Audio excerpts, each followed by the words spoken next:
My own personal journey is that I was born in the UK. I'm 45 years of age, and about 7 years ago, whilst being completely integrated into society, believing in my own personal faith as a relationship that I have between myself and God, I came home one day and my youngest daughter, who was about 7 at the time, said, "Daddy, I don't want to be a Muslim."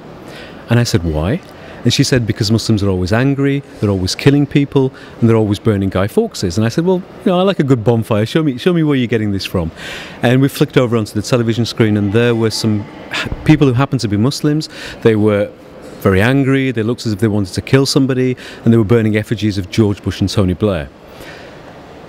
This started a chain reaction for me, because here was a young girl in a Muslim household who didn't know anything about theology. She didn't know anything about ideology. She didn't know anything about Israel, Palestine, politics. She just knew she associated the Muslim faith with anger, and she didn't want to be angry. So I started traveling around the world. I was fortunate enough I was able to go to a number of places and trying to really went through a process of self-introspection into myself and the faith that I practice, which is Islam as well.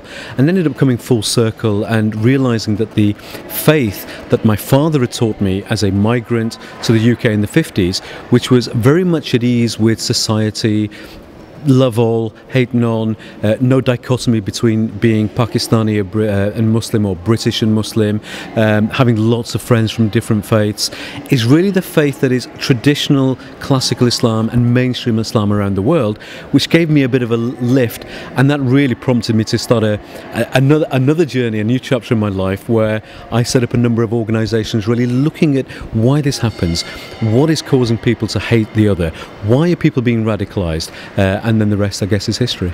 Anti-Semitism for me, there are a number of reasons why I'm particularly interested.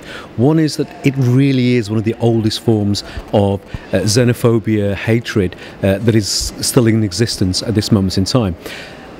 Another reason is that, having been born in the UK, having a very UK English upbringing, I grew up with stories of the Holocaust. I grew up with stories of the Nazis and the atrocities and the criminal activities that they conducted. So I had this affinity whereby, and this empathy almost, even though having not originally come from Europe, having been brought up there and being British, it's something that I could reflect on and associate with. Third reason, I remember going out to Auschwitz as a youngster and getting a very eerie feeling there. And again, I'm sure you must get people telling you this. It's not what you can hear and what you can see there. It's actually the silence and almost the feeling of pure evil. So I've always had an interest in anti-Semitism and combating it and a hatred of it. Another reason is that anti-Semitism, if we look at the radicalization process within the faith that I practice, Islam, traditional classical Islam doesn't actually have anti-Semitism in its DNA. Anti-Semitism is really spread over to Muslims, I guess, around about the 1930s onwards, and moved from there. And anti-Semitism is one of the enablers that extremist Islamists, mixed with extreme theological literalist theology, will use to actually radicalize people. And for me, radicalize other Muslims so they can build capacity. And for me, getting to the issues whereby we tackle this extremism is important, this radicalization, and anti-Semitism is one of them. May I ask what your relationship is like with your daughter today, and how much do you feel you owe her for introducing you to this new world? My relationship with my daughter is fantastic. It's, I mean, thank God it's great. She, one of the benefits, and there are a number of benefits from her asking this question, is that I've become much more spiritual.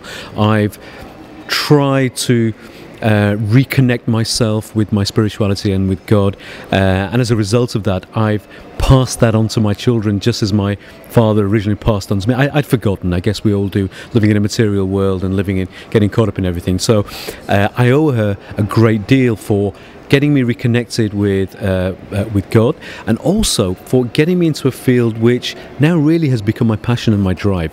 One of the most misunderstood words in the Arabic language is jihad, and many people associate the word jihad now with holy war. In fact, the Arabic for holy war is harb al-muqaddasa. the word jihad has been hijacked by the extremists so that they claim it means holy war. What it actually means is struggle. And there are different forms of struggle. And one of the great, as a Muslim, one of the great hadiths, which is tradition saying of the Prophet Muhammad, peace upon him, we believe, is when he came back one day to the community and said, we've gone from the lesser jihad struggle to the greater jihad. And people asked him why, what is that? And he said, to actually overcome your ego. To basically keep a control of your ego so you do good things rather than evil.